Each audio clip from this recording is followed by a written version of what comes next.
Let's have this conversation now. 702. Let's walk the talk on 92.7 and 106 FM. All right, so I remember when I needed to learn to drive, my parents refused to teach me to drive. They taught my siblings. They refused to teach me to drive because I was a difficult child.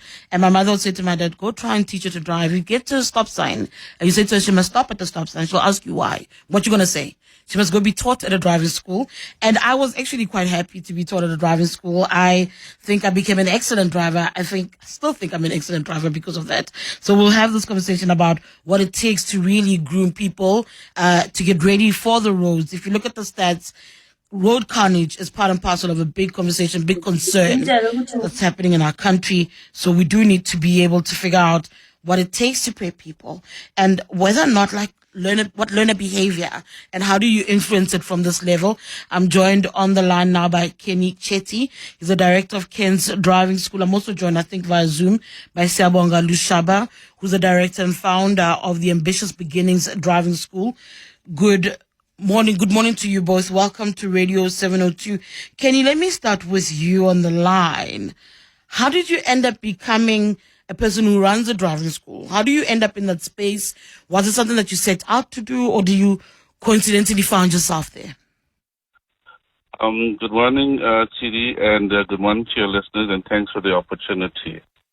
When I started in the driving school industry, where I looked at road safety and how we can try and help people, especially learner drivers and beginners, to get onto the road and obviously teach them the skills of driving and road safety as well together with the driving skills.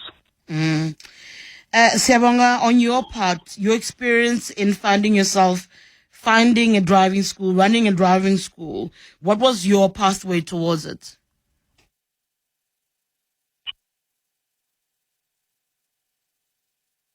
Siyabonga, unmute, please. Okay, I'm going to wait for Siyabonga. Siyabonga? I don't know if you're able to press unmute. I'm going to go to Kenny while I wait for Siyabonga to come back on the line. And Kenny, how do you prepare for each lesson? What goes into preparation for each lesson every time you know that you've got a learner that you need to help navigate? So, Siri, we basically break our driving lessons down into 3 stages. The first stage being the beginner stage, where we obviously teach the student, we introduce them to the vehicle, the controls, and an introduction, and basically getting them started, teaching them clutch control, getting them onto the road. That's the beginning stage. Then on the second stage, we normally teach them the K53 rules of driving. That's the safety checks and all of those safety measures that goes into it. And then once they're comfortable, we move on to the final stage, which is the parking stage, where we teach them the parallel parking and the incline takeoff. And once they're final and comfortable, then we know that they're now ready and prepared for a driver's test. Siyabonga, I think I've got you now. I don't know if you're able to hear me, but let's speak about your decision around starting Ambitious Beginnings Driving School and your first couple of lessons, like where you're trying to give lessons, and what that experience was like.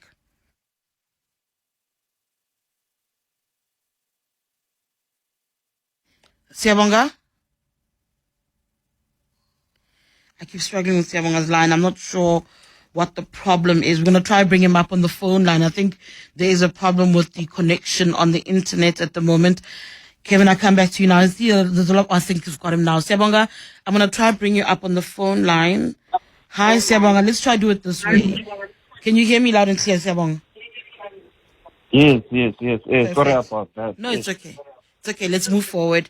Let's speak about when you started your driving school and the decision to start teaching people to drive. What inspired that? What made you go, okay, this is what I think I can do. I can help people learn to use vehicles on the road. All right, thanks, City. First and foremost, good morning to you and the listeners at home. Now, the decision to start the driving school was that I saw that there was a gap in the industry, well, young people are not really occupying it. If you remember back then, you'll find that old people, they were the ones who were teaching people how to drive. Hardly see young people teaching how to drive. To answer your question, yes, it was very tricky first time teaching people how to drive because it's not, number one, it's not safe, and to be on the road with someone who has never touched a car, it's really like putting your life at risk and in danger. So you are bound to be nervous and you just pray that everything goes well and make sure that you are safe more than anything. How risky is it though, Kenny, teaching somebody to drive when Siyabonga says you just pray that you're safe? I know that there's a dual controls, right, in the vehicles, that even the instructor has the pedals to try and teach. Are you also just as concerned when you have a new driver coming in that actually this person also puts my life at risk? Yes, remember the 12 controls are made by someone, so by human beings, just like a car. So you can't be real guaranteed like they're 100% safe. It's up to the instructor that, okay, because remember, when it comes to teaching how to drive, not anyone can just decide to wake up in the morning and say, hey, today, let me go and teach people how to drive. You need to get skills. You need to learn all the important things. All the important things of teaching people how to drive. You need to understand thoroughly what is needed and what goes behind it, teaching people how to drive. Because it's not a matter, like I said, not a matter of just asking your uncle to come and teach you how to drive. Because there are rules you need to follow. There are signs you need to understand on the road. That okay, if I see this particular thing, this is what it means. The instructor needs to be alert all the time when you're behind the steering wheel. You can't be teaching someone to drive while you are busy, maybe chatting or taking naps in between. It doesn't work like that. You need to be 100% focused. You need to be alert all the time. And Kenny, for you, that question of risk? Yes, Tshidi, obviously going to a new student, it's sometimes can be nerve-wracking because you don't know what their abilities are, especially for a first-timer.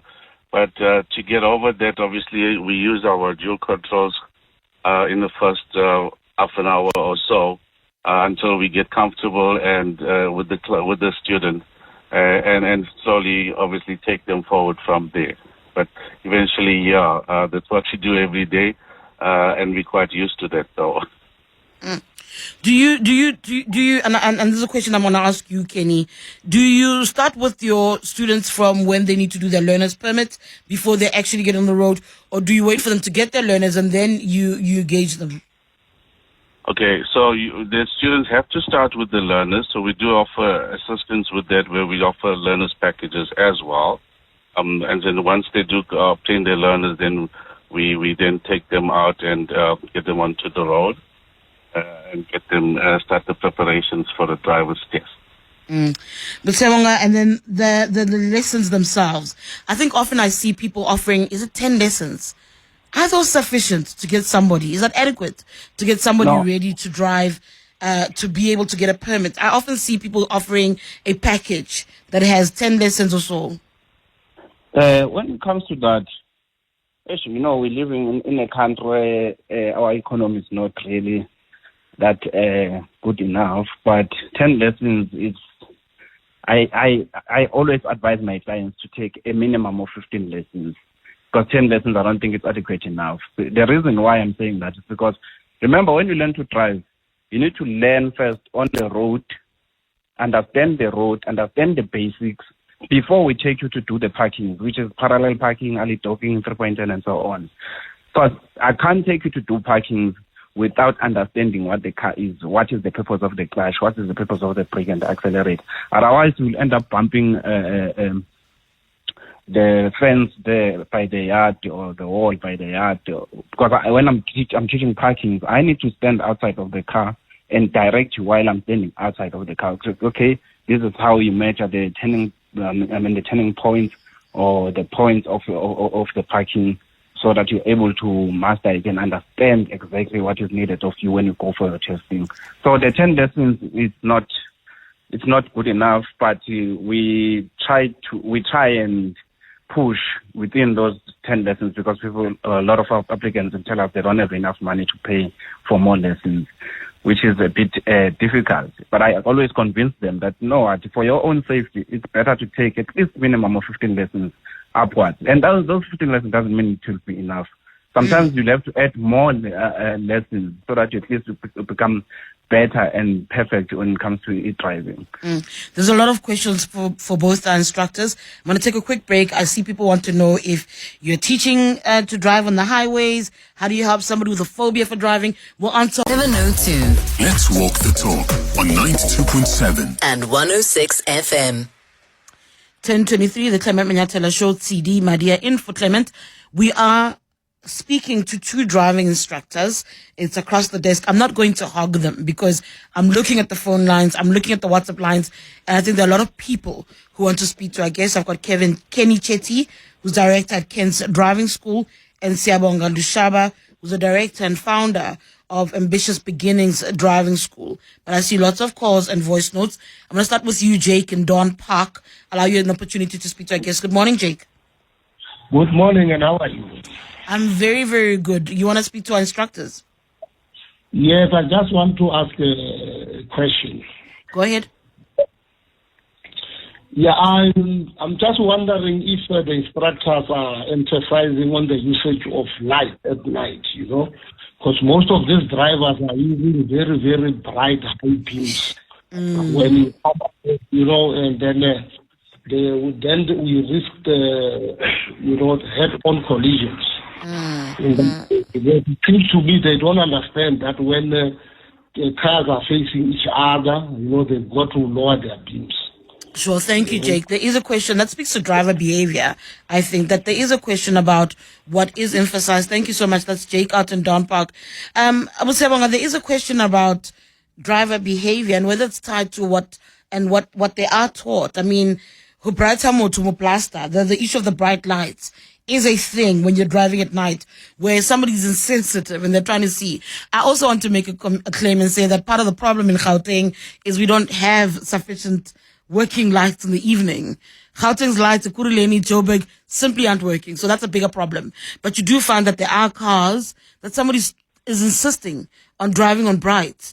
And so the question is, when you are teaching, instructing, what do you emphasize even to new motorists or would-be motorists? Thanks. When it comes to driving today, we teach everything that an applicant needs to know, all the basics that they need to know. It's just unfortunate that at night we don't do lessons because of safety reasons and so on. But when it comes to other things, we make sure that all our applicants, they understand exactly what they need to know. But when it comes to the behavior of drivers and stuff, because people change, you find that I'll teach you everything that is according to the law, K53. You understand it, you go to your test to get your license. You come from the traffic department to go get your car.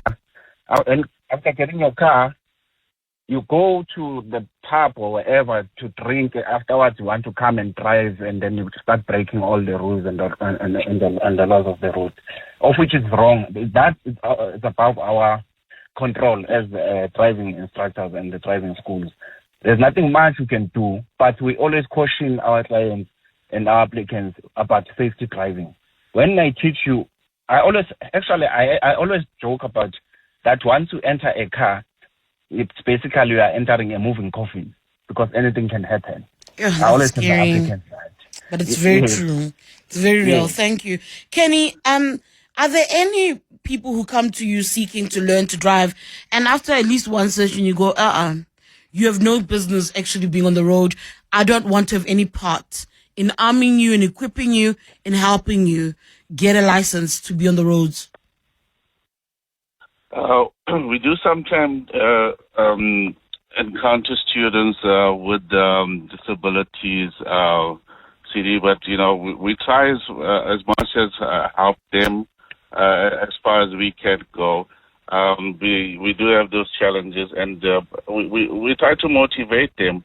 But some instances it's very difficult, and we just have to say to them, especially in a person that's dyslexic or something to that issue.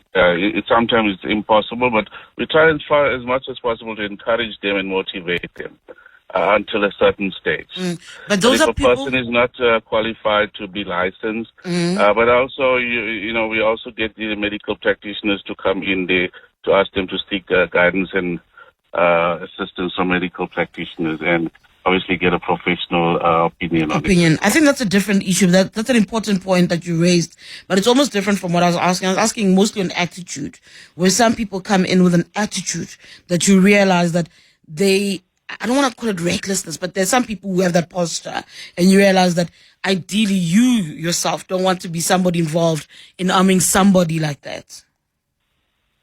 It's true. We do get some instances. Obviously, we get some students want to tell us as instructors.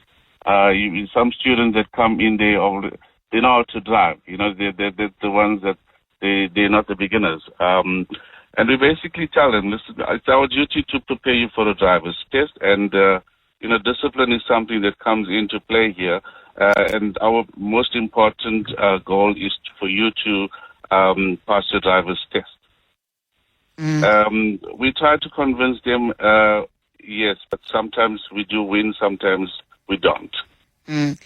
And before I go to headlines and before I go to the WhatsApps and voice notes, I would say, Siyabonga, disappointments in somebody that you tried to help and you've been trying to steer and to guide, and they keep failing that test, that dreadful test. They don't make it. Do you feel disappointed, or is it just, oh well, it's just another one? Oh well, how do you navigate that? As an instructor, obvious number one priority is to see all our applicants and clients pass getting their licenses.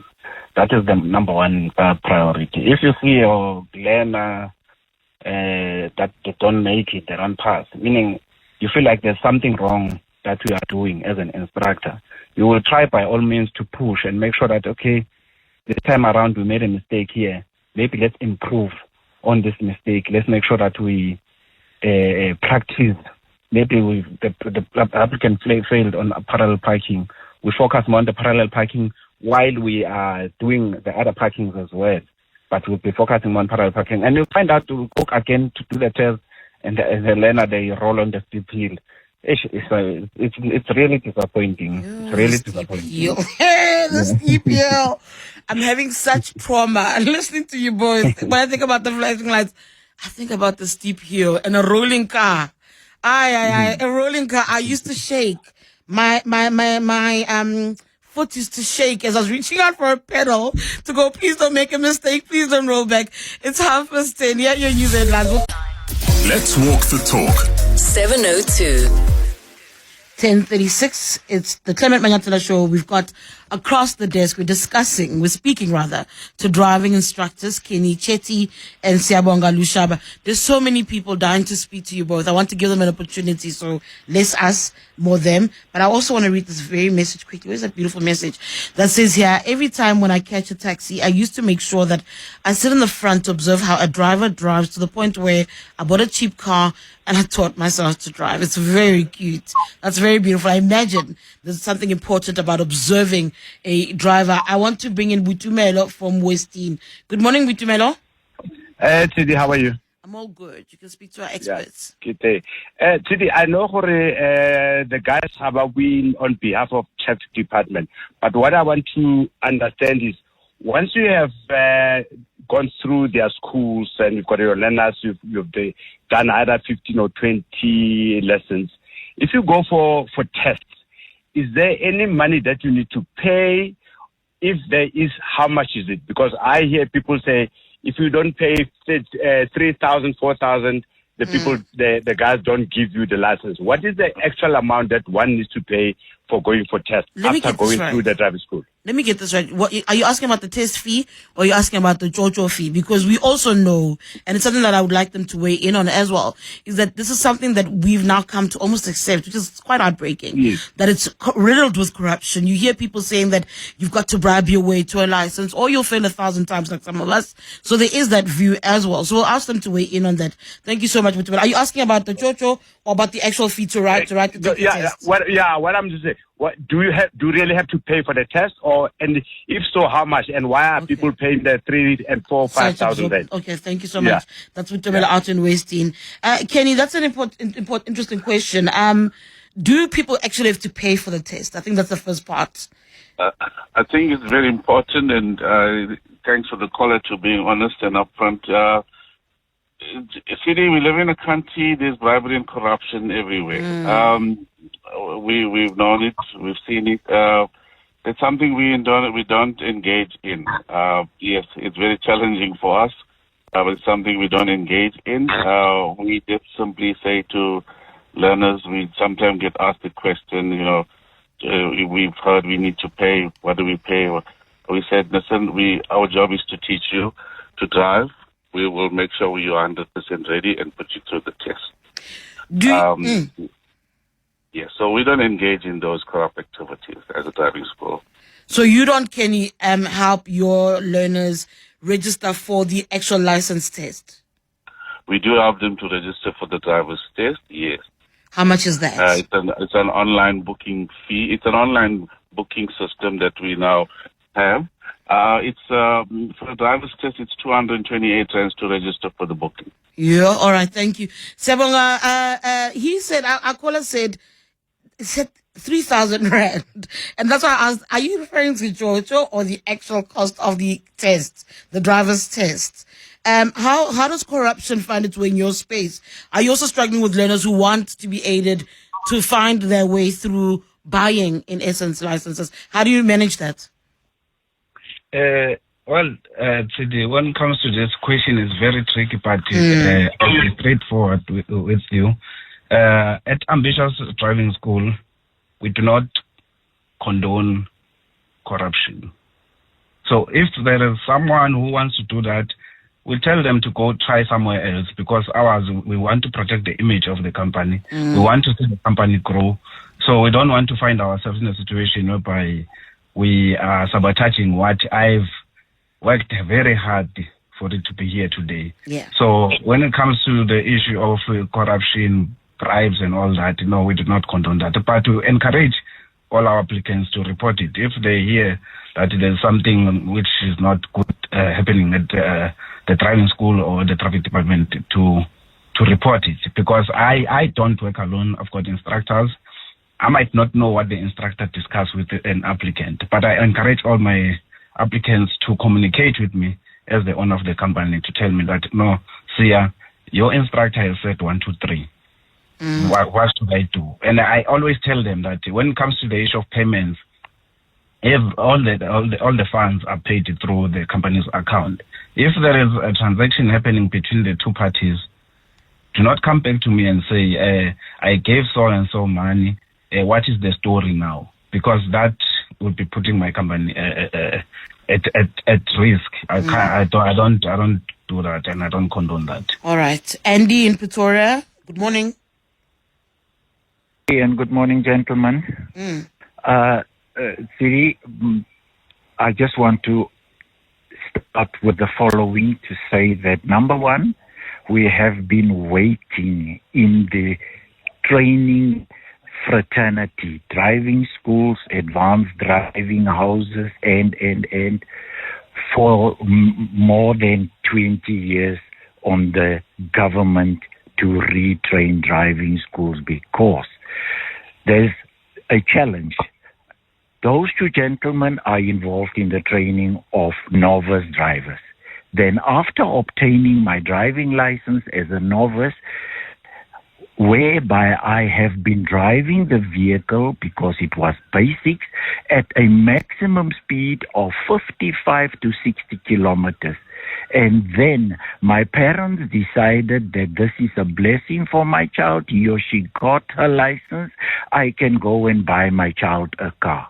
They would go and buy the Verpa and the TS and the T and whatever. And that child now is going to test the performance of that vehicle. While the person has not been trained during the novice process, they're driving exceeding the speed of 60, they go to 80, 120. And that's where it goes wrong, whereby when you look at the RTMCs, the history, you will see how many youngsters end up in incidents, accidents, and others losing their lives, while they have not been trained to that. Now, questions were asked about awareness and all that, which is not honestly touched because there's unit standards and all that. It's basically a lot of things that involve, and I'm happy the gentleman has put this on the table today, but we need to have a bigger discussion because we've been waiting for driving schools to be trained, and there's also technology involved like the driving simulators and all that, whereby the gentleman was saying, I am fearing for my life.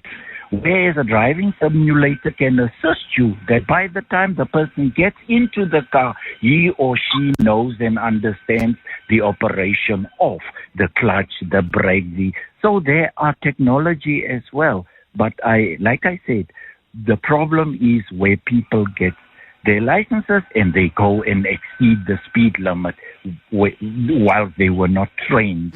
And those gentlemen can. And they will agree that we need that, and there's training that has been promised, and we are still waiting. So, yeah, it's unfortunate. I don't want to say our government fails us, but that is the truth. All right. And that is my 2 cents. All right, thank you so much. That's Andy out in Pretoria. Kenny, there is an issue about whether a question mark. I think the K53 has been in the news lately. There's a question mark about whether it remains fit for purpose. Do you still think it's fit for purpose? Is there a question of a need to retrain the whole system, to rework the whole system? Yes, CD. I think there is some room to revisit the K53, but the current system does cover a lot of safety aspects that's in place at the moment. When it especially comes to K53, when it comes to your observations and checking your blind spots and all of those safety mechanisms that's in place at the moment. The problem is when it comes to the driver behavior, as we spoke about earlier on. That's where the challenge and the problem comes in. Once the students are out there on the road, in the open road, the behaviors change. So that is something, yes, we need to work on. We need to obviously influence the driver behavior on the road. And government can take it one step further and introduce some systems onto how do we change the driver behavior on the road. All right, thank you so much. I'm going to take another quick break. I am coming to your WhatsApps and voice notes, I promise. Those voice notes, they'll answer your questions. Give me a few. Join us. Let's walk the talk. This is 702. 10:49, the Clement Manyathela show. Across the desk, we're speaking to driving instructors. I see a lot of your WhatsApps and voice notes. But I first quickly want to sneak in Patrick from Krugersdorp before I come to the voice notes. Patrick, good morning to you. Hi, good morning to you. How are you today? I'm very good. You can go ahead and speak to our guests. I just wanted to ask the instructors or the owners of the driving schools if maybe is there any criteria that they are using to select best instructors? Because what I've noticed recently is that even the instructors themselves, they no longer obey the road rules. They just drive recklessly. You will see the car rating so-and-so driving school, but they'll be driving recklessly. So I just want to find out if the instructors themselves, because I wanted to take my son for driving school. I wanted to find out if the drivers, the instructors themselves, do they have driver's licenses? Do they know the road rules? What criteria are they using to select those instructors? Because I'm worried. All right, thank you so much. That's Patrick out in Krugersdorp. Gentlemen, there is also a message. I just want to quickly get another WhatsApp in that says, my driving instructor wore suits, a tie, and shiny polished shoes every day. You'd open the door for me, wait until I'm seated before closing it gently, then walk to the passenger seat.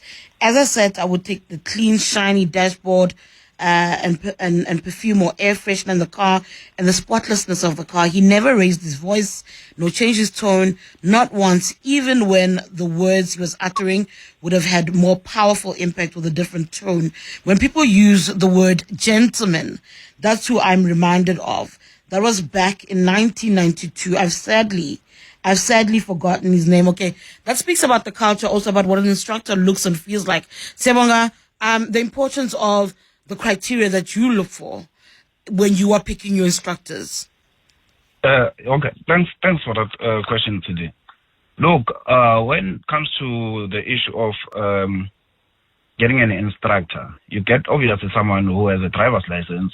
They must do the training, we train them, and then they must go and do the instructor certificate with the Department of Transport, and then they get tested. You write learners again from scratch. You do the test again. You get to be tested by two traffic officers, by the way, when you do your instructor certificate. And then you'll be fit enough to come and train. Like I said, earlier on you spoke about the issue of discipline. Sometimes you find that I receive a call from anyone driving on the road that, no, we see your car, the person who's driving it is driving on the yellow line, especially in the mornings, because the guys sometimes they come late to get the cars for work, and then I'll have to call them and reprimand them from doing that because they are damaging the image of the company. And it's very wrong. It goes to the issue of discipline we spoke about earlier on, that sometimes our drivers, they tend to do wrong things. And I deal with that, and I reprimand them harshly.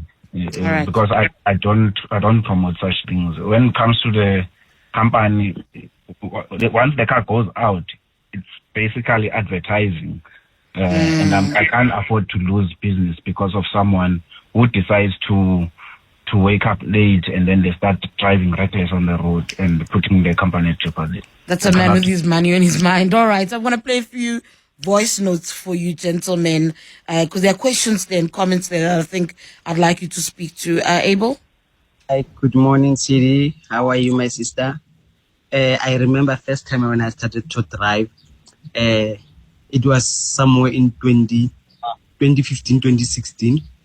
And then I didn't want to go to the ground. You know, usually when they teach us to drive, they take us to the ground. And I asked this guy, no, you're not going to take me to the ground. I want to go on the road. You've got the license, I've got the learners. That's how the rules are saying. Till we hit the road. I was enjoying very much. And then I remember one day he gave me his car. He said, you may go to work. I was working at Oshia.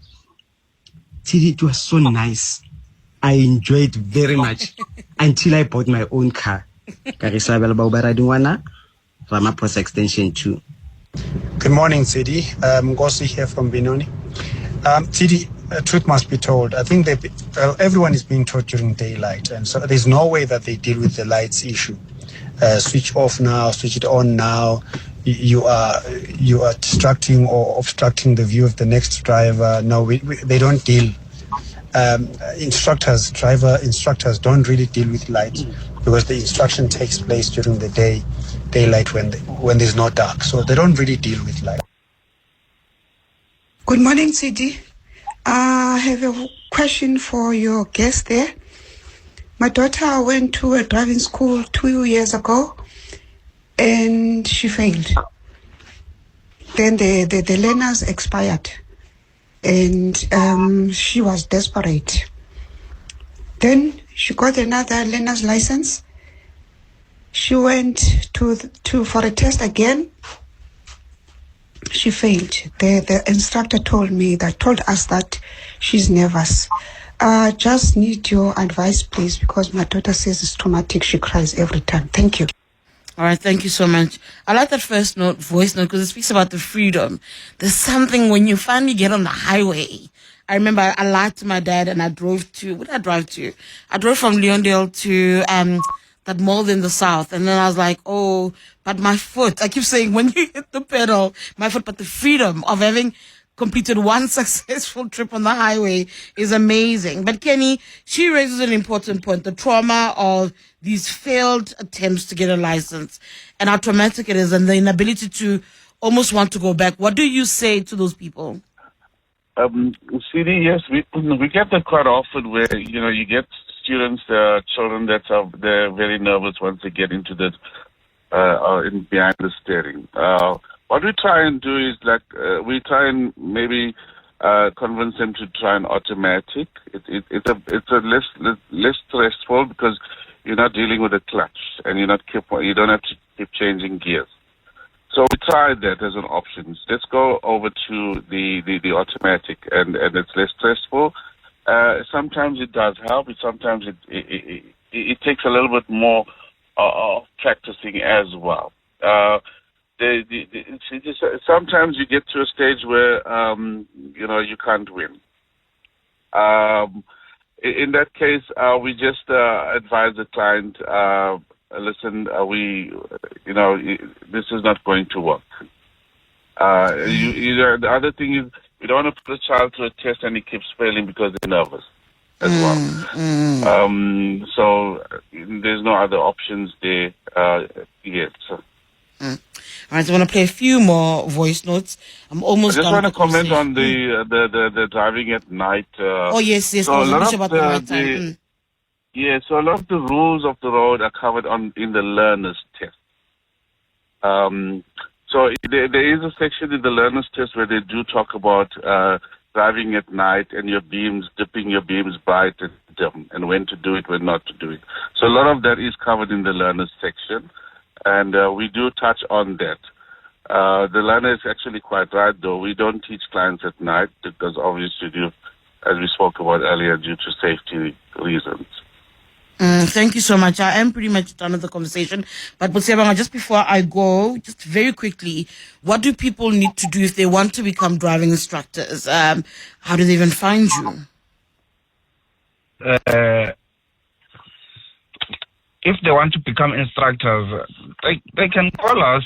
They can call me basically on 0720889700. Then we will see how we work around that, because I don't have a lot of cars and there's no school whereby they say the school is dedicated to teach people how to be instructors. All right. All right. Thank you both, gentlemen. Thank you to Siyabonga Lushaba and Kenny Chetty. If you're looking for either of those two, Kenny Chetty you'll find at Ken's Driving School. He's the director there.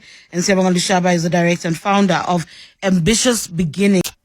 And for those of you who are looking for Kenny's contact details, Kenny's at Ken's Driving School.